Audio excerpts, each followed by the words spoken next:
Chapter 22. When I turned left to enter the woodworking space, I froze in the doorway. Unlike the classrooms with tiered seating, this was a sprawling space with huge work tables topped by thick, unpolished planks. The scents of various wood species filled my nose. In one corner of the room, a long table was stacked with sawed planks of wood ranging in color from white pine to orange sandalwood. A strange device of metal with a long rod sat with a perfectly rounded stone bigger than my head. I winked my eyes in succession to analyze it. Standing drill. Clamp wood on the base. Crank the pedal to spin the rod. Pull the handle to lower the weight of the stone onto the rod. For larger or smaller diameters, release the pin and slide a rod of the desired circumference into the coupling.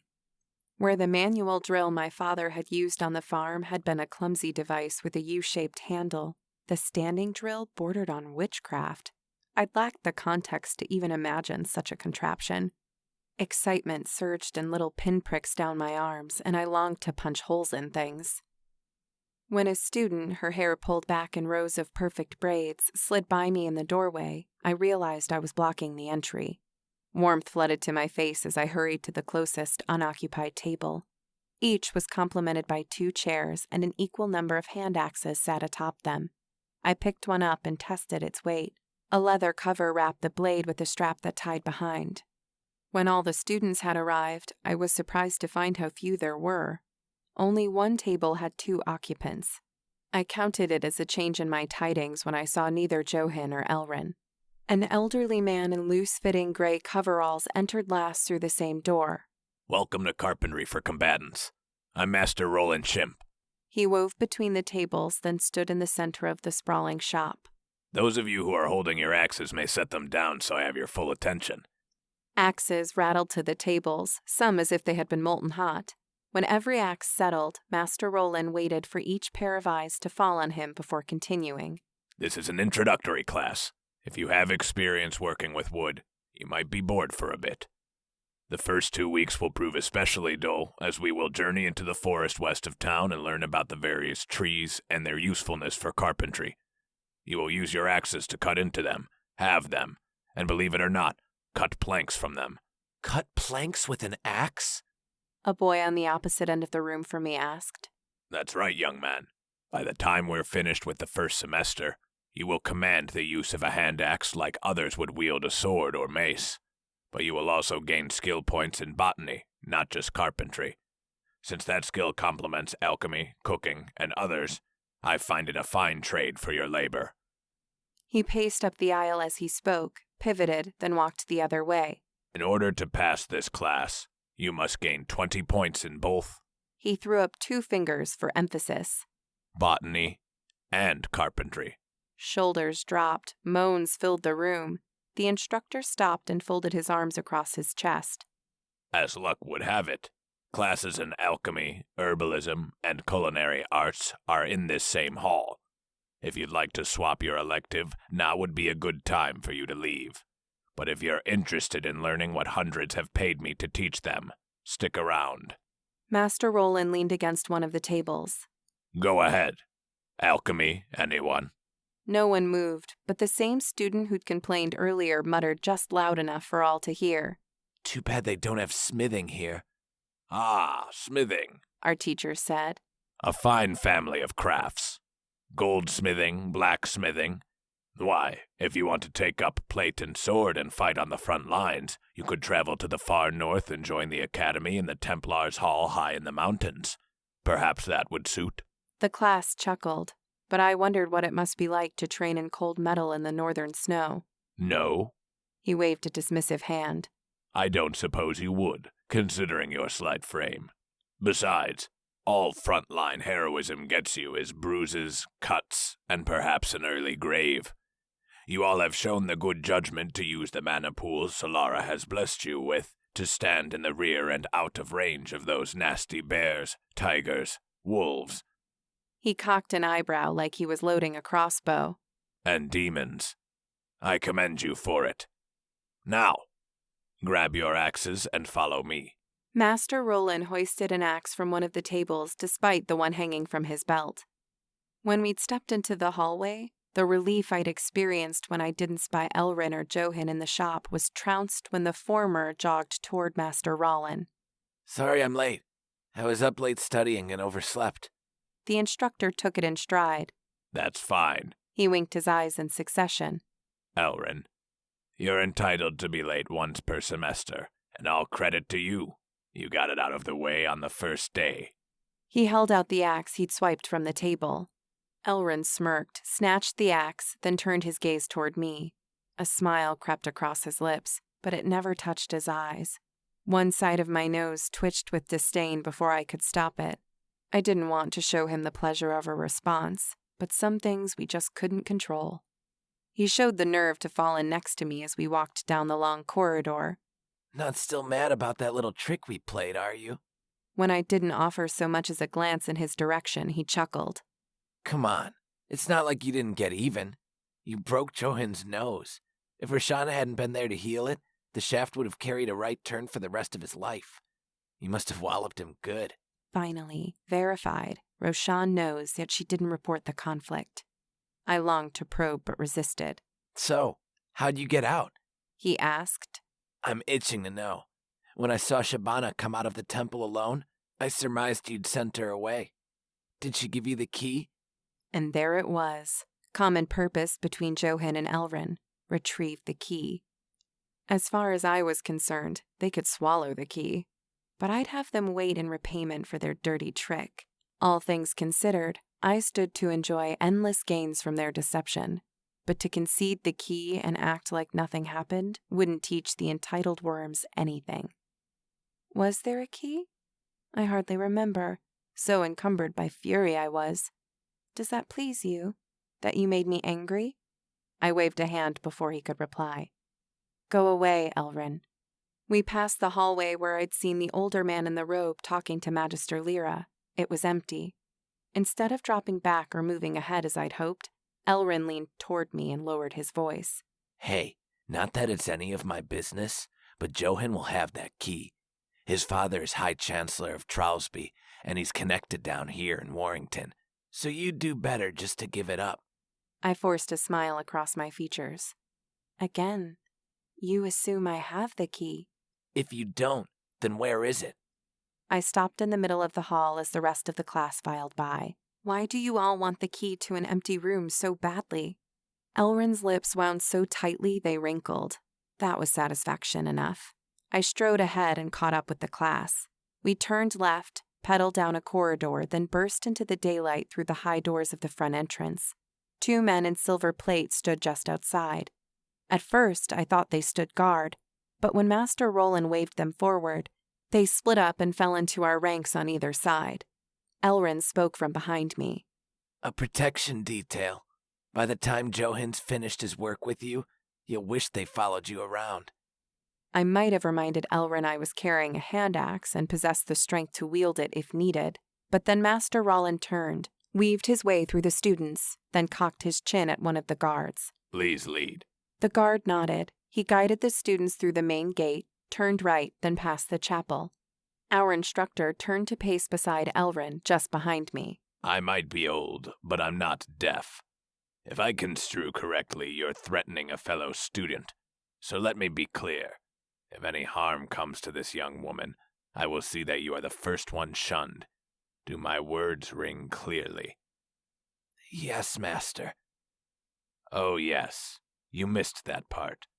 Well, wink your eyes and commit my name to memory. You won't want to forget it again. When the instructor moved ahead, he gripped my elbow gently and tugged me forward. Tell me, Contessa, from where in Milbury do you hail? I threw an irresistible smile over one shoulder at Elren as we left him behind. The southern region, beyond the Guinness Peaks. Oh, I see. Hardly Milbury at all. I was born closer to Milbury, as my father told it. What work was your father in? We were farmers. Ah, the very highest servants of the goddess. We weren't as pious as all that, but I didn't correct him. I gave a half nod instead.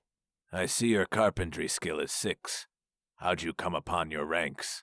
The secrecy I detected surrounding the Fowler Foundation and the identity of its master plowed through my mind as I considered his question. The last thing I wanted to do was tip anyone off that I'd been there, or even that it existed, until I knew more about it. If I ever wanted them to accept me, errant words might sink my chances. My father taught me a thing or two. And where is your father now? I shook my head and found words wouldn't come. Master Roland nodded, understanding. A violent death. When I nodded, his lips twisted to one side. But you're 17. Yes, so? It's nothing. Never mind. I'm just a nosy old man. It's fine. What were you thinking? Forgive me. I don't mean to accuse, but if you're not of unbinding age, your father would have unbound you of his own will for you to gain skill points. Perceptive. He caught me in the lie immediately. If it pleases you, Master Roland, I'd have my secrets. Wouldn't we all? He smiled and paced ahead. He spoke to me without looking back. But deception is unnecessary, and you're going to have to reach rank 26 in order to pass. Sometimes a head start isn't so great. Despite the meaning in his words, a laugh rose into my throat, and coughing it out eased the tension in my shoulders. Fair enough, Master Roland. Elren strode past me as we started up a long incline into the forest outside the west gate. Boot shiner. I ignored him. It was a wonder I'd been forced into a world where such low beings carried high confidence. Maybe someday I'd understand. Or I could grow so powerful he'd never stand a chance bullying me further. My mind wandered to the scrolls in the cave. I'd have to find a way to retrieve them. Yes, I liked that idea better. The hell are you smiling at? Elren said, peering over his shoulder. I sustained the smile with my lips, even if it melted from the rest of my features. Elren, please select another target for your ire. You might see me as some simpleton from a farm, but you lack the ability to see the more crucial element. He stopped and waited for me. What's that? That I don't care what you think. Elren stood still as I passed. One day you're going to be walking behind me, scribing the tales of my conquests, farm girl. Aye, perhaps so. Master Roland called back. But that day will never come if you don't hurry along and skill up so you pass this class. The old man had ears. He stopped halfway up the hill and swung both arms wide. Find wood. Analyze it. Read the description. Then cut saplings no thicker than your forearms. Fell them knowing that if your tree lands on or otherwise injures someone, you will be portaled into the netherworld. The whole class gaped. Okay, maybe not the netherworld, but I'm certain to take unkindly to injuries. I found a sapling of stiff wood and of the right diameter within minutes. I spent nearly too much time in the woods surrounding the farm not to have a quick eye.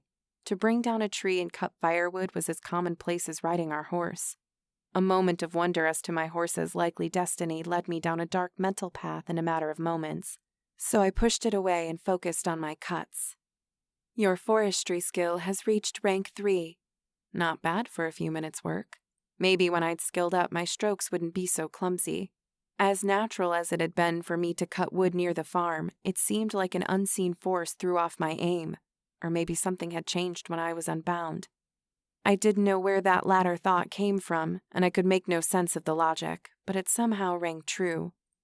Motion came from my right. An axe swung within inches of my face before clanking against my sapling high on the trunk, then thumping to the ground.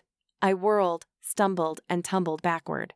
Elren's eyes went wide. He staggered backward. I didn't mean to, Tess.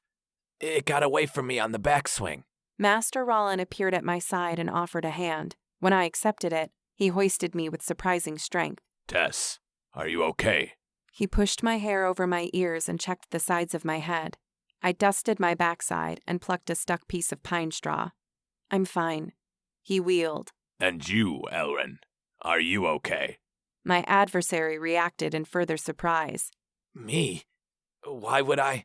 You wouldn't, dolt. Master Roland snatched the axe from the ground. But it seems to me anyone who can't maintain his grasp has no business wielding an axe at all. I'm sorry, I just... You are dismissed. See Magister Lyra about selecting a new elective. Elren lowered his head and stomped down the hill. Master Roland called after him. And tell her alchemy is out of the question. I wouldn't have a dimwit concocting chemicals. Elren didn't bother looking back. I squinted as I watched him go. I couldn't divine the reason for his behavior. Did the idea of scaring me so thrill him? And if so, why had he seemed surprised? He could have been play acting, but the response had seemed genuine. Then again, I wasn't the best judge. Perhaps he wanted a story he could laugh about with his well-connected bully friend. Maybe Elren was so brazen, losing his elective weighed little on his consciousness.